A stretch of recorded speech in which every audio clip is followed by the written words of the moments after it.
Overloading your van isn't just illegal, it's also dangerous and inefficient as well. It's going to cost you extra on fuel, but also on servicing for your suspension, your tyres, your brakes. We're going to talk to you in this video about how to keep your vehicles lightweight in the build without compromising on design or integrity.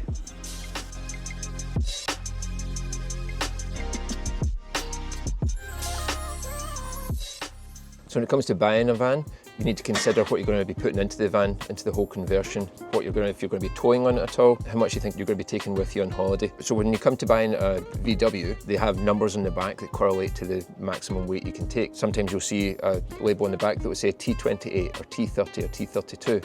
That actually relates to the weight. So this van is a T30, which shows that its maximum weight is 3 tons, 3,000, is that 3,000 kilograms? Yeah, 3,000 kilograms. On the label here, inside the door jamb, it gives you all the permissible weights. The top one is for your gross vehicle weight rating, or your GVWR. This one is 3,000 kilograms. So that's the complete weight of this van when it's full. If you're caught traveling on the road, they pull you to the weighbridge and you're over 3,000 kilos, you'll be given a fine, could face court proceedings. They won't allow you to travel any further until you've reduced that weight. The second number down here, 5,300 kilograms, that is the train weight. So if you're towing a trailer, that's a combined weight of you, your vehicle, your passengers, everything that's in the vehicle, and everything that's also in your trailer and the weight of your trailer. The third number down, with the number 1, is 1,600 kilos. That is your front axle weight. That's the weight that's allowed. If they were to take you to the weighbridge, they would only put your front wheels on the weighbridge and weigh from there. The last one, 1,625 kilos, that is your rear axle weight.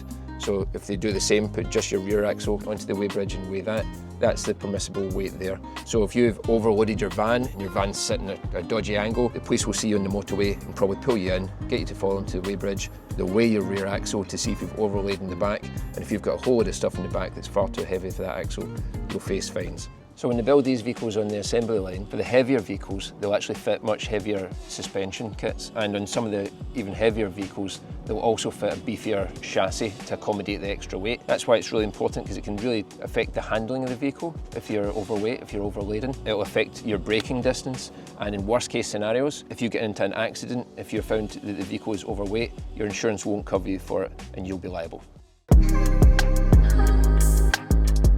It's even more of a consideration with bigger vehicles like the long wheelbase Crafter or Manti GE. Just because you've got such a longer vehicle, there's obviously extra weight in the actual manufacturing of the build itself. Then you've got the conversion on top, there's more stuff can go into it. There's more storage, which means more luggage, there's more seating, so there's more passengers.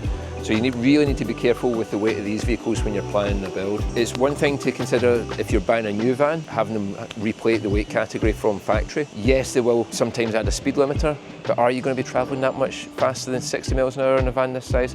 Probably not that much more, to be honest. So what they'll do is they'll possibly do a heavier chassis, they'll do heavier suspension. If you're going to be redoing the suspension as part of your conversion, you can tell them that so they don't go to that extra expense and charge you for it. In this van we've got air suspension, so that can cope with the extra weight. You can have it replated after the fact. It will void your warranty, so if it is a new vehicle, it's something to think about. If it's an older vehicle, it's not a problem. It's a paperwork exercise. You might need to change your suspension to cope with the extra weight as well. It means you're going to be within the legal parameters to drive that vehicle on the roads. When going for exterior upgrades, such as spare wheel carriers, ladders, roof racks, bull bars, that kind of thing, you always get offered steel or aluminium as an option. We'd always go for the aluminium. It's so much lighter than the steel, just as robust. I mean, I can lift this on with one hand, whereas if it's steel, that's going to be a sizable bit of weight that you're adding onto the back of your van.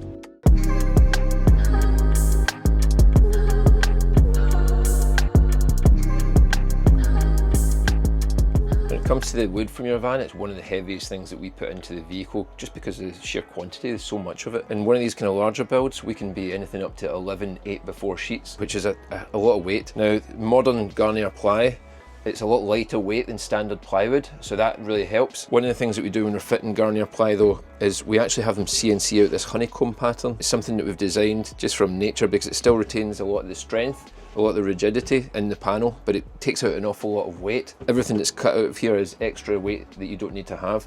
This area is not something that MD's going to see. There's going to be a fridge put in here. They will see the other side, and they will see the other side of this panel, so we keep them nice and flat, and when we take out as much of the weight from the section you're not going to see, whilst keeping the strength, and that's going to take down an awful lot of weight. The next thing that you can do with ply is a new product called air ply, and it's a sandwich material. So you've got 4mm plywood on the outside, 4mm plywood on the other outside, and then in the centre it's got a comb of foam, super lightweight. You can lift up an 8x4 sheet with one hand, and that's saving us an awful lot of weight on the designs.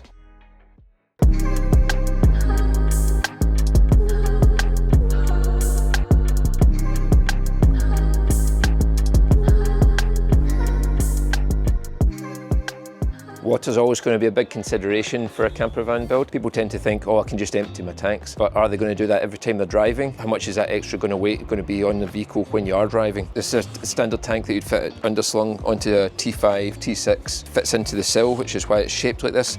This is about 24 litres. Now, this will only really do your drinking water. Most people won't have a shower in that size of vehicle. They might have an external shower, but they won't be going inside for nice, hot, long, warm showers. This is more than suitable for a vehicle that size. Roughly speaking, a litre of water will weigh about 1 kilogram. It's not exact, but it's about that. When you move into a larger vehicle, you then move into a larger tank because you've got your bathroom, you've got your shower. So this will then feed the flush on your toilet, it'll feed your shower, your basin in the bathroom, and your sink in the kitchen. It'll do all your drinking water and your washing water. This is a 92 litre tank. About 74, 75 kilos difference in weight between this and this when you step up a size in vehicle. We quite often get customers who want to have nice long showers. They don't want to go to campsite facilities, so they want as much water storage as possible. Or perhaps they're going to live off grid for a while and they want to know that they've got enough water to cope with that. This here is the big boy. This is 180 litres of water. So the difference in size between this and this, which are made for the same vehicle, is the equivalent of my body weight. It's an extra passenger you can have on board, or if you have the larger tank, it's an extra passenger you can't have on board. Think about all the extra outdoor gear you could take with you if you don't have this compared to this tank. Batteries is a big one. Lead acid batteries are exactly what they say in the tin. It's literally got lead plates inside, which is why they're so blooming heavy. Lithium technologies come a long way. Batteries are more expensive than traditional lead acid leisure batteries, but they're worth their weight in gold, no pun intended. Typical weight of a 300 amp hour battery setup in lead acid is going to be around about 75 to 90 kilos depending on the battery manufacturer. Lithium batteries, you're around about somewhere between 25 and 30, so you're about 1/3 of the weight in lithium. You can lift them up with one hand, dead easy. Added bonus you get from lithium as well is you're going to get double the amount of power. With a traditional lead acid battery, they're designed to be run down to 50% and then everything's going to stop working until you charge it back up. You won't get any juice out of them below 50%. Lithium batteries will be run completely flat at full power and then you recharge them. You're not going to damage them at all, so you're getting double the amount of time of power from lithium than you will do with a traditional lead acid, plus you're about 1/3 of the weight. If we get customers with specific needs, we'll go up to 600-700 amp hour batteries. Beyond that, we'd probably advise them to take a generator because you're starting to get really heavy with your electrical setup. You'll want to think about weight distribution to the van as well. So it's not just about how much you've got in there, it's about how much is at the back of the van compared to the front of the van. You get how much is on the driver's side compared to the passenger side. So we tend to think with our water tanks, we don't want them all down one side, so we'll put a grey water tank on one side, a fresh water tank on the other side. If that's not possible with the underside of the van, then we'll put all the water tanks on one side and we'll try and balance it up with the design. So the kitchen tends to be a kind of heavier area. You're going to have drawer systems which tend to be really heavy. You've got cupboards and drawers which are ultimately going to end up full of tins of food and heavy items. So we tend to balance that by putting some of our appliances on the driver's side to try and balance that out. Think about these things before you're building. You want to look at the appliances you're putting into the van, put them on weighing scales, weigh each item, check with the manufacturer to see if it's labelled how heavy the good is, keep a spreadsheet of how heavy everything going into your van is. Rough idea, we try and keep it 10 to 15% less than the gross vehicle weight, just to give you that extra payload at the end of the day for all your fun activity stuff and snacks.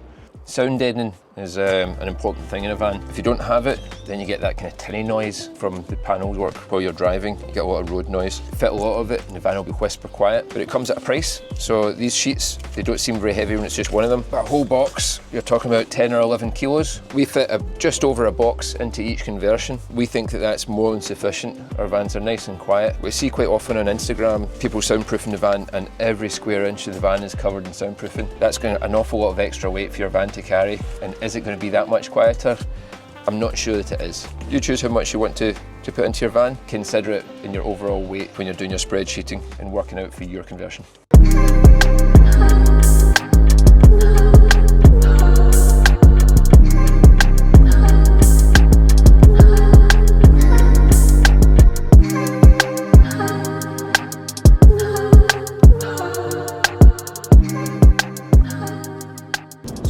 on our way down to the local weighbridge. Not a fancy weighbridge by any means. It's basically a local company. They make steel products, but they also rent out the weighbridge to people like us. They charge a small cash fee, I think it's £3.50. They'll zero the scale and tell you how much your vehicle weighs. You can get 3 weights with the vehicle. You can get the gross vehicle weight, which is just the whole vehicle, and you can also do front axle weight and rear axle weight. That can be important for balancing out the vehicle. We've actually got maximum permissible weights for both axles, just to make sure that you don't have all the weight in the back of the van. Gross maximum weight that you can have on a vehicle this size is 3.5 tons. You can get them replated. This one is not though. This one is fairly heavily laden, and the customer has spec'd additional things on top of additional things on top of additional things, and the build kind of grew arms and legs, so I'm expecting it to be reasonably heavy. It's really important to get your vehicle weighed, especially as you progress through the build. It will give you an idea of how it's going. You can get an idea of the weight of most of the fixtures that you're putting onto your van from the manufacturers. If they don't advertise it, you can contact them and they should tell you. This will give you a kind of rough figure to work from. There's not a lot of space in it really. A lot of people start their build and don't really think about the weights, but it's a really important part of it. You don't want to get to the end of your build and then you find that your vehicle is too heavy. You can retroactively have your vehicle replated. I think MAN allow you to do it up to 3.8 tons to give yourself an extra 300 kilos. The problem with that is that it voids your warranty. You can have it replated at 3.8 from manufacturer if you buy it new. What they do is they fit a speed limiter so that you can't go above 60 miles an hour. That's the reason that they then void your warranty if you do it after the fact, because you don't have the speed limiter fixed. I think Mercedes, you can have them plated from manufacturer up to about 4.1 ton. You do it afterwards with them as well, but again it will void the warranty. Mercedes, I think they don't make you put a speed limiter on at 4.1 ton as long as you're having your independent vehicle assessment. We'll talk more about that in a future video. The main thing about the weight in vehicles, about how to bring the weight down, is the materials that you're going to use in the build, products that you're going to install, and also the layout can be a big important thing as well. A lot of people come to us and they want absolutely everything in the vehicle. They have the full layout, they want all of the exterior options, pop-top roof, everything done in steel. It's just not doable on this kind of size chassis. What the manufacturers do to deal with the extra weight is they'll maybe put in an extra set of wheels at the back, so to be a six wheel vehicle, and that means that payload gets spread across six wheels, 6 tyres instead of 4. So that's why they put the cap on the weight of the vehicle, just to make sure that it's safe.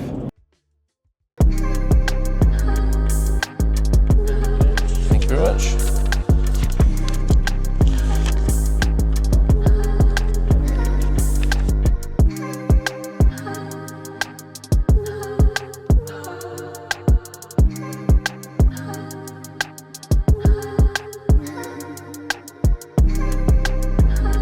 So just been to the weighbridge, delighted to say that it came in underweight. We're just over 3.1 tons, which means that we've got 300 to 400 kilos additional weight we can carry. Supplies, food, water, fresh water tanks, or camping gear that we want to take with us.